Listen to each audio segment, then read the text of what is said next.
Tjena! Andrew coming at you. Jag hoppas ni är bra. Jag känner jättebra bra. Jättebra bra. Hey guys, what's going on? Andrew coming at you, and this is going to be a story time. I'm going to open up about some of the things that have happened to me, and this is about the time I had a panic attack speaking Swedish. So for those of you that don't know, about now 9 months ago, I switched workplaces to a Swedish school, and before I was at an English school where I spoke English and Swedish, but like not so much Swedish, and it was a very multicultural school as far as like teachers. It's a great place. I have no problems or issues there, but I just wanted to try something new, and I've been working in the Swedish environment. But so it's been going okay. It was a struggle at first, very difficult to learn the language and feel confident with the language because you have to hear so many words.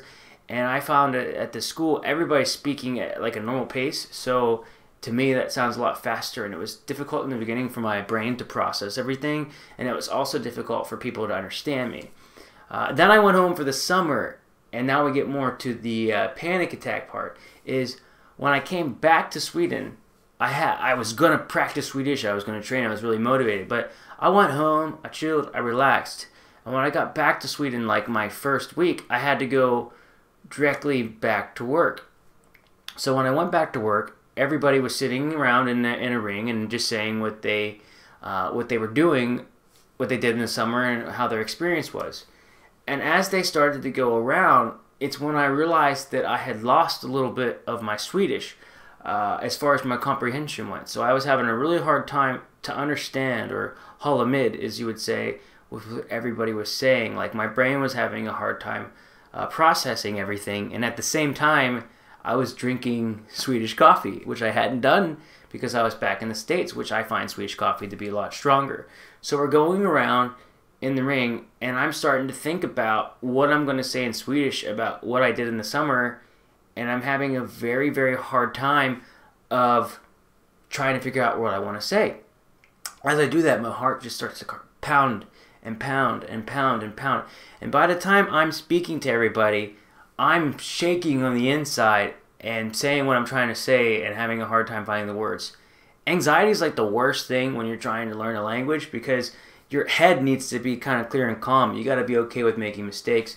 And after I went through that, I had to go through the rest of the day. And actually for me, in service days in my job, so the first couple days back in the summer is actually when I need the most Swedish because all the meetings are in Swedish. There's so much information coming at you that it was just like information overload.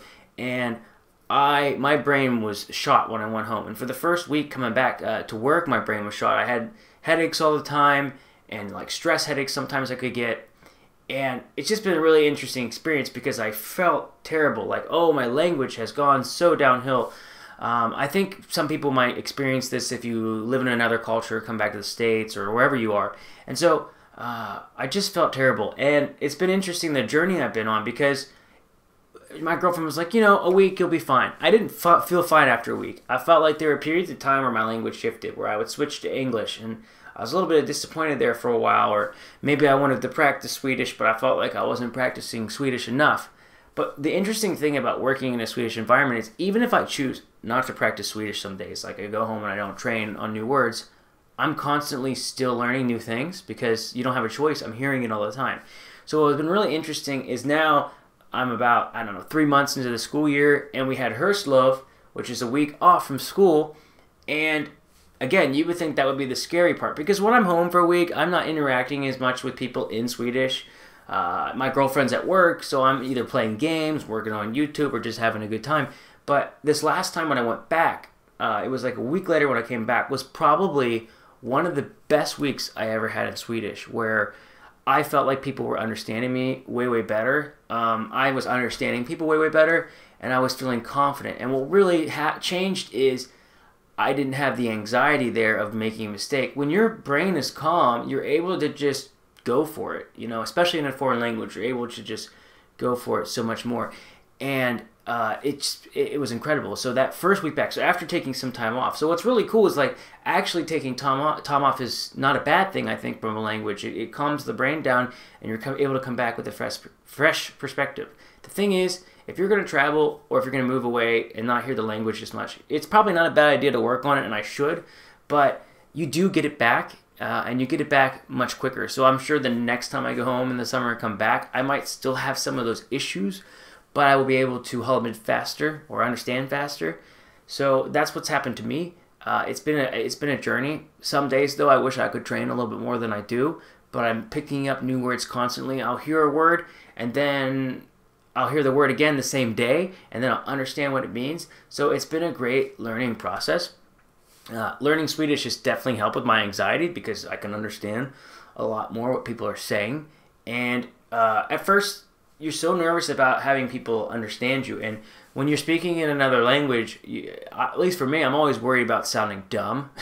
I just feel like a little bit stupid in Swedish sometimes because I can't express myself in the way that I necessarily want to all the time. But also being a teacher, it puts me in the perspective of how other people might feel at the same time. If they're speaking English to me, they might not be able to express themselves 100% the way they want to. So this process has been wonderful for me. It's been great. I've found a lot of inner strength through this.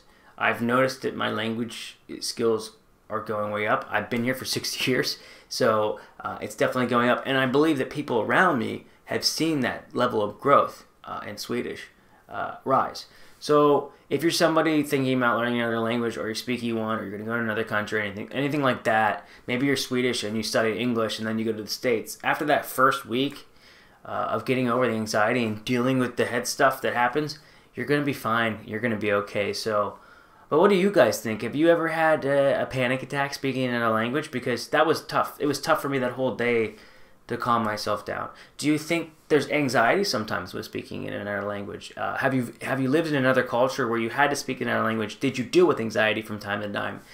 Go ahead and put those in the comments below. As always, guys, if you like this one, please like, share, and subscribe it, as it really, really helps me out, especially being a smaller YouTuber, to get this out there to everybody. And I hope you all have a fantastic day. Hej då!